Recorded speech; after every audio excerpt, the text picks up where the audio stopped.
which lie outside its major components, such as the brain and the spinal cord.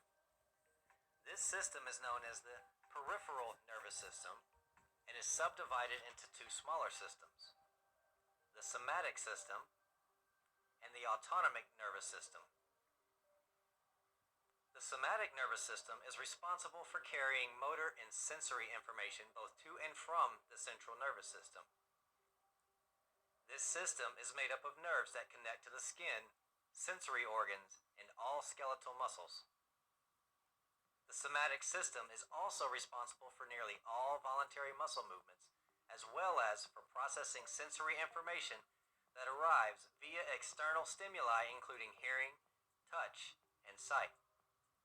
The structures that allow this communication to happen between the nerves throughout the body and the central nervous system are known as the afferent sensory neurons and the efferent motor neurons.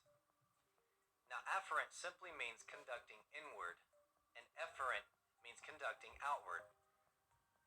So just like in the spinal nerves, the afferent neurons take information from the nerves to the central nervous system, and the efferent neurons take information from the central nervous system to the muscle fibers throughout the body.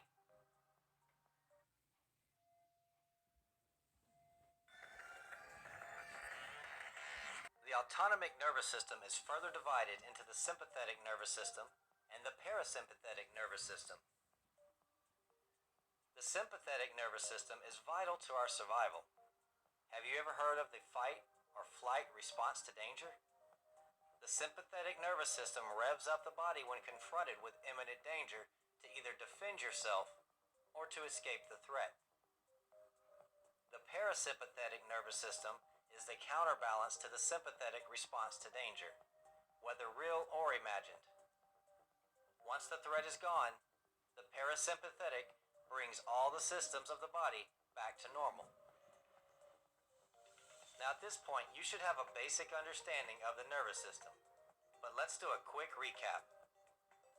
The basic purpose of the nervous system is to coordinate all the activities of the body. It enables the body to respond and adapt to changes that occur both inside and outside the body. The two major parts to the nervous system are the central nervous system and the peripheral nervous system. The central nervous system is also divided into two major structures, the brain and the spinal cord. The brain is found within the skull or cranium, and it is made up of 6 main sections.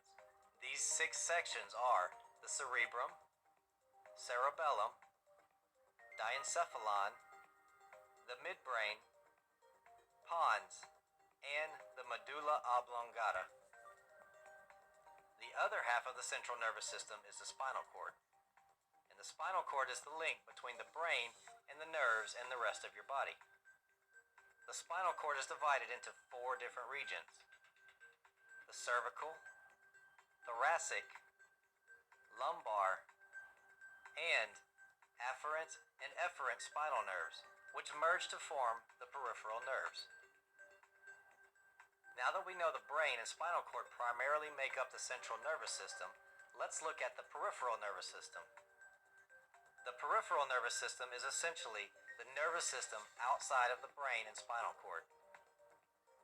The peripheral nervous system is then subdivided into 2 smaller systems called the somatic nervous system and the autonomic nervous system.